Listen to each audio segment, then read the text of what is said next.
उधर हमास और इजरायल के बीच छिड़ी जंग के दौरान लेबनान के चरमपंथी संगठन हिजबुल्लाह ने बहुत बड़ा दावा किया। हिजबुल्लाह ने दावा किया कि उत्तरी इजरायल में उसके लड़ाकू ने रॉकेट दागकर एक चर्च को तबाह कर दिया। हिजबुल्लाह ने इस हमले का एक वीडियो भी जारी किया और 58 सेकंड के इस वीडियो के 11वें सेकंड पर एक जोरदार हमला होता दिखा। खबरों के मुताबिक हिजबुल्लाह ने जिस इमारत को निशाना बनाकर रॉकेट दागा वो उत्तरी गाजा के इक्रित में बनी सेंट मैरी चर्च थी। वीडियो की शुरुआत में सब कुछ सामान्य दिखा। इमारत के बाहर कुछ लोग चलते फिरते नजर आए, लेकिन अगले ही पल वहां सफेद धुआं उड़ाता हुआ एक रॉकेट आता दिखाई दिया और पलक झपकते ही फट गया। इसके बाद वहां चारों तरफ बारूद बिखर गया और पूरा इलाका धुआं हो गया। खबरों के मुताबिक हिजबुल्लाह के इस हमले में 80 साल का एक बुजुर्ग घायल हो गया जो चर्च में प्रार्थना के लिए आया था। सूचना मिलने पर उसे बचाने के लिए जैसे ही इजरायल की सेना के जवान वहां पहुंचे, हिजबुल्लाह के लड़ाकू ने चर्च को निशाना बनाकर एक और मिसाइल दाग दी। दूसरे धमाके से पहले उस जगह पर 5 से 6 लोग दिखाई दे रहे थे, लेकिन विस्फोट होते ही वहां चारों तरफ धुआं फैल गया।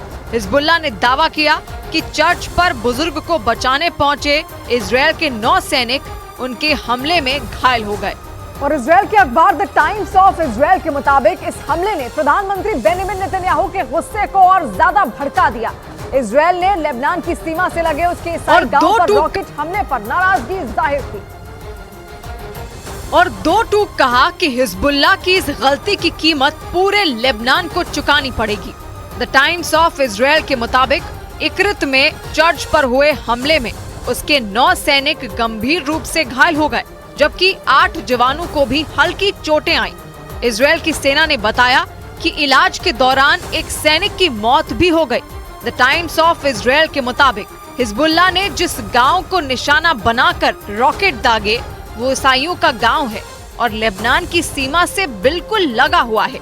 7 अक्टूबर को इजरायल पर हमास के हमलों के बाद इजरायल की सेना ने पूरे गाजा पर जोरदार हमले शुरू कर दिए थे।